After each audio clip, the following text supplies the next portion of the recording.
All right, so we had some change of plans, and I decided to change up the tank support a little bit. I added this piece of square stock across the top, which I built through on both sides. I did that so that way I could weld both sides of this. It would be supportive. And then I changed this piece of angle iron out, and it's going to be welded to this piece of pipe for now, just because there's no reason to have that other piece there. And when it was welded, this rebar U-shape got twisted. So it's still twisted, and that's just the way it was bent, with a little bit of a twist in it. Being that where the tank's going to sit, the bottom radius of the tank is going to sit inside this, so you're never going to notice that this has a twist to it. As long as this is level, that's what the eye's going to pick up. But really, the only person that's going to know about it is whoever watches this video and whoever sees the cart after that. So probably not very many people. So I got this all tacked up for now, and what I got to do next is space this up off the ground and determine how much room I have for supports that this is going to hang off of. And I also made the decision that I'm going to relocate the flow meter to off the tank. So it looks like it's just a 1/4 MPT connection here. I'm going to adapt that to a piece of stainless braided hose and put this flow meter somewhere else, and that's going to save me, you know, that 4 or so inches that otherwise that piece would literally be like an inch off the ground, if that. And I don't want that. I want it a little bit, you know, up off the ground a little bit. So that's why I'm going to move this, and we'll come up with a bracket to hold that in place as well. We'll get a stainless line made up, and hopefully it'll all work out. But that's the plan for now.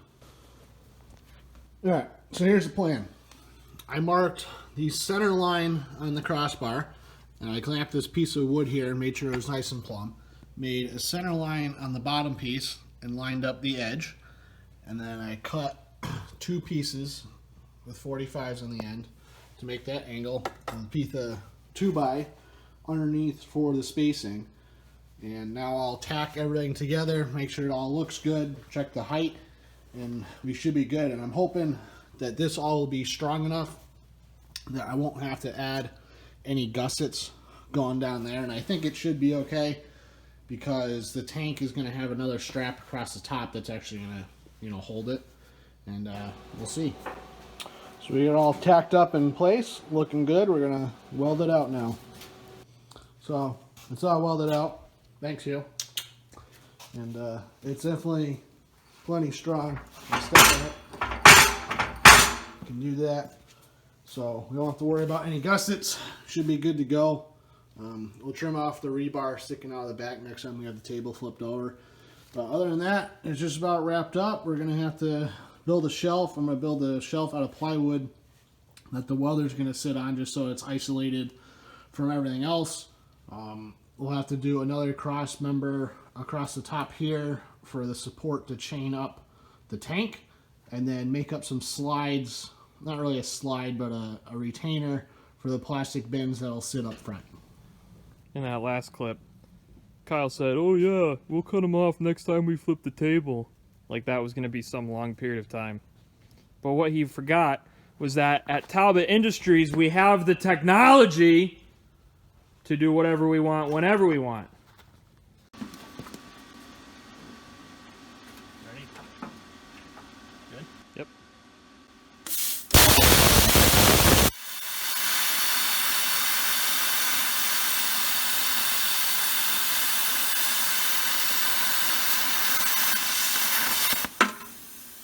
Hold on. Just so the viewers can see, this is like what? Almost 1-inch rod? It's like 7-inch rebar. Yeah. No problem.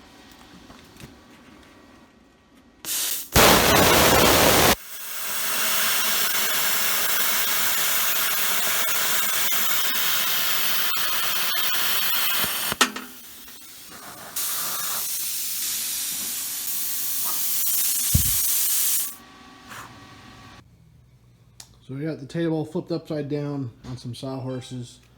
And the plan is we got a storage tray that I'm going to be using spaced up by a 2x4, 2x10.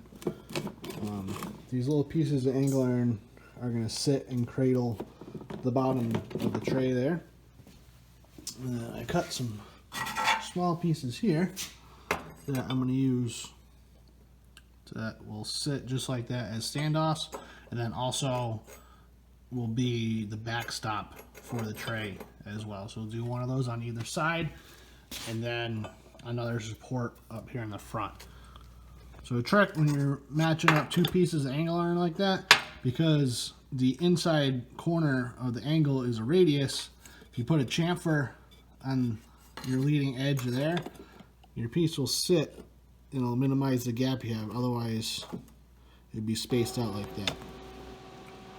So I got them all tacked in place, and this outside edge has about a 1/2 inch spread to it. So this front side is a 1/2 inch wider than the back, and I did that so that the back would stay tight against these ends on the tray, but you wouldn't have to snake around the hinges and the latches on the front. So goes in there like that, slide in the back against the stop, and it should be good. There's also not enough wiggle room in any way that it can kind of like fall out through the middle. If I run into issue to it, I can always put a strap across the bottom, but this should work pretty good. So I'm gonna just weld it out now.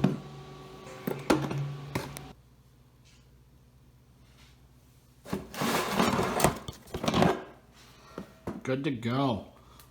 Everything's welded up. Tray fits, which is good. I rounded off these corners so you don't snag yourself when you're reaching underneath to grab them. And we're good there. I measured up for a base. We're gonna get some plywood cut for that.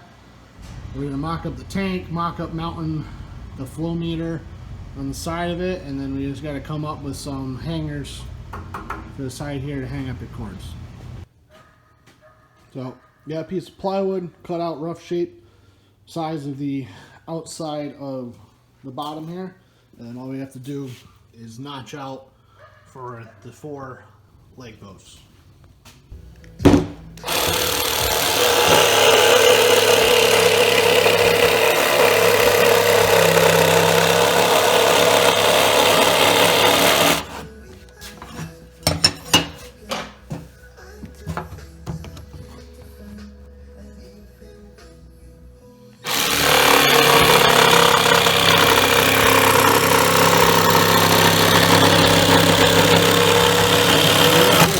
You? Sure. Ring. Ring.